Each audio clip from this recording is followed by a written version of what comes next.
सोने की घाटी पार्ट 8। जयराज को जलप्रपात को पार करके जाते हुए थोड़े दिन होने पर भी राजा में सहनशीलता खो गया।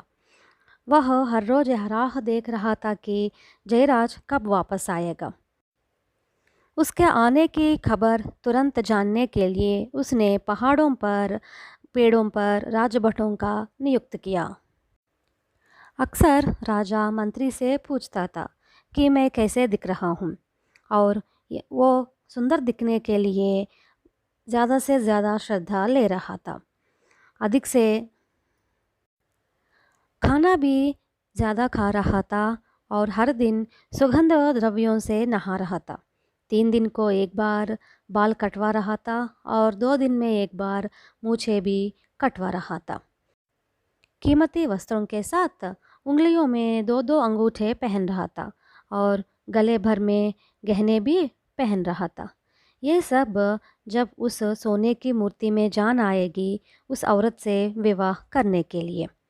राजा को देखकर महाज्ञानी सब ये कह रहे थे कि महाराज, आप अपरूप सौंदर्य से चमक रहे हैं। ऐसे साधारण बातों से राजा तृप्त नहीं हो रहा है, यह भांप कर महाज्ञानी और मंत्रियां नए नए उपमानों से राजा का तारीफ करते थे और राजा से धन प्राप्त करते थे। उन नए नए उपमानों को सुनकर राजा बहुत खुश होता था। एक दिन एक वृद्ध मंत्री राजा के पास आया और कहा, चंड मार्तंड महाप्रभु, उस सोने की मूर्ति को अगर एक बार हंस दे तो वो तुरंत आंखें खुलेगी और आपको देख के आपकी सुंदरता पर मुग्ध होके ज़रूर प्यार करेगी। राजा सोचने लगा कि मंत्री की बातें तो अच्छे हैं, लेकिन उस मूर्ति को हंसाना कैसा संभव। तुरंत राजा ने राज्य में जाने माने विदूषकों को बुलवाया और खजाने से धन को ले देकर उनको लिए अजीब अजीब वस्त्रों को बनवाया और उनसे कहा कि सोने की मूर्ति के आगे नाचे और कई तरह के चेष्टाएं करे जिससे मूर्ति हंस पड़े। फिर भी मूर्ति नहीं हंसी। अब राजा ने डिंडोरा पिटवाया कि जो भी उस मूर्ति को हंसाएगा उसे इनाम मिलेगा। एक रात को राजभट ने मूर्ति के सामने एक बिजली का किरण देखकर सोच लिया कि सोने की मूर्ति ने हंस पड़ी। तुरंत वह राजा के पास जाकर इस खबर दी। राजा तुरंत वहाँ पहुँचा, लेकिन राजा को वहाँ पर कोई भी किरण नहीं मिली। तब उसने राजभट से कहा, इसकी हंसी को पहले मुझे देखने की है, लेकिन तुमने देखा तो मैं तुम्हारा सिर कटवा दूंगा। राजभट थर थर कांपने लगा। उस राजा का आज्ञा का पालन करने से पहले ही वृद्ध मंत्री वहाँ आकर राजा से कहा, हमारे राज्य में एक महामांत्रिक आए हैं।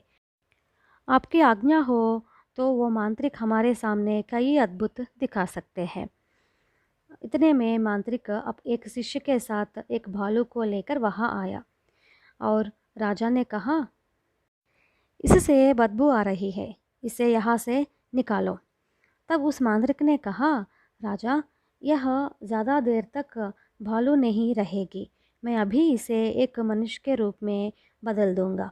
कहकर उसके ऊपर एक वस्त्र को ढकेल दिया और अपना मंत्रदंड लेकर मांत्रिक 3 बार उसे छुआ और कुछ मंत्रों का भी उच्चारण किया और अंत में कहा, हाम पट। अगले ही क्षण एक मनुष्य उस वस्त्र से बाहर आया। राजा ने उसे देखा, उसमें भालू के जैसे लक्षण कुछ भी नहीं है और राजा आश्चर्यचकित हो गया। वह किसी को भी राजा के सामने बोलने की हिम्मत नहीं है। सबको नाटक लगता है क्योंकि राजा मानता है भालू मनुष्य बन गया। कुछ लोगों को यह शंका हुआ कि मनुष्य को ही भालू का वेश धारण करके आकर राजा को धोखा दिया, फिर भी चुप रहे। मंत्री जब उनके सामने आया तो भालू उसके नाक को चोट पहुंचाया। मांत्रिक ने कहा कि कल तक यह मनुष्य साधारण बन जाएगा, घबराने की ज़रूरत नहीं है। मांत्रिक ने राजा से पूछा, महाराज, भालू का मनुष्य रूप में बदलने वाली मेरी मंत्र शक्ति के बारे में आप क्या कहेंगे? क्या मैं सोने की मूर्ति को स्त्री में बदल नहीं सकता क्या? क्यों नहीं बदल सकोगे? ज़रूर बदलोगे। मैं उछलना चाहता हूँ, पर उछल नहीं पा रहा हूँ। आपका पेट आपको भारी है। जब मूर्ति में जान आने से पहले ही आपको आपका पेट पिघलाना है। उस मूर्ति पर वस्त्र डालो, राजा ने कहा। नहीं महाराज, उसके लिए दूसरा तरीका अपनाना है। आपको 1 हफ्ते तक उपवास रखना है, गुफा में ध्यान करना है, तभी आपका मन चाहा होगा। उपवास 1 हफ्ता? राजा डर गया। 1 लम्हा भी कम नहीं होना है महाराज, मांत्रिक ने कहा।